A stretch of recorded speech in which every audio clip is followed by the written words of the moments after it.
Presented by Hyatt Regency Guam. Cafe Kitchen now open daily for breakfast, lunch, and dinner.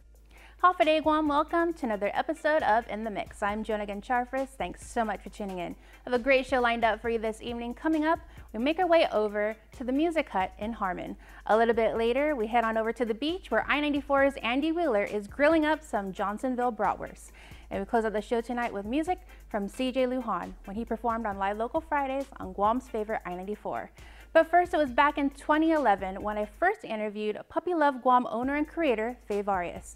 Well, she's back on island for a little bit of R&R before she makes her way back to what's been keeping her busy, veterinary school. Here's more.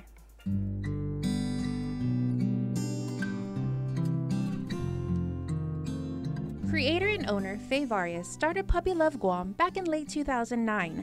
She got the idea when she realized there was no place on island that offered dog-centric and Guam-branded products. Puppy Love Guam started in conjunction with my involvement with GAIN as well, because we wanted to be able to do some sort of fundraising and things like that, and that's how Puppy Love Guam was born. And while Puppy Love Guam items are stocked at a handful of the island retailers, Varias says the company has been on a brief hiatus, and for good reason. I go to the Western University of Health Sciences in Pomona, California. For the past year, she's been in veterinary school, pursuing a passion of hers since she was little. I think every little girl at some point in their lives always, said that they wanted to become a veterinarian, and so I was one of them. Faye said she got her first dog when she was 2 years old. Her dad had brought home a cute toy poodle, who she called Rocky. My love for animals, I guess you could say, came naturally because for the first 12 years of my life, I was an only child. So he was kind of like my brother and my best friend, and I would talk to him and he didn't judge me. Varias says she always wanted to be a veterinarian, but was sidetracked when different opportunities popped up. It wasn't until several years later when she got involved with GAIN that she decided it was time. You know what?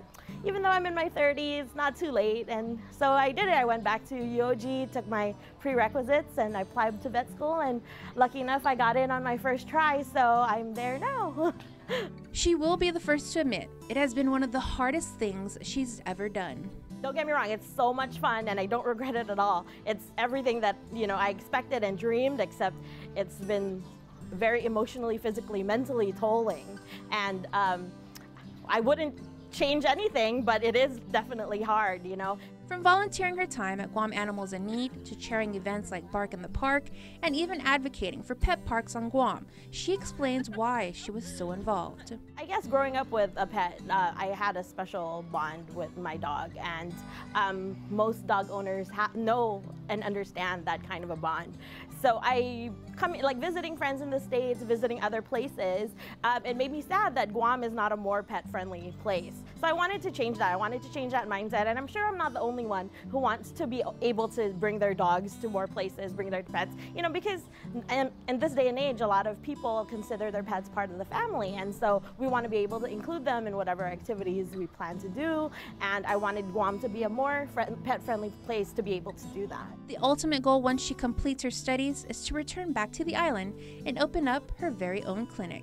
To find out more about Puppy Love Guam and where they'll be popping up this summer, check out www.puppyloveguam.com and follow on Instagram at Puppy Love Guam. Don't go anywhere, because when we return, we head on over to the Compadres Mall to check out the Music Hut. You're watching In the Mix.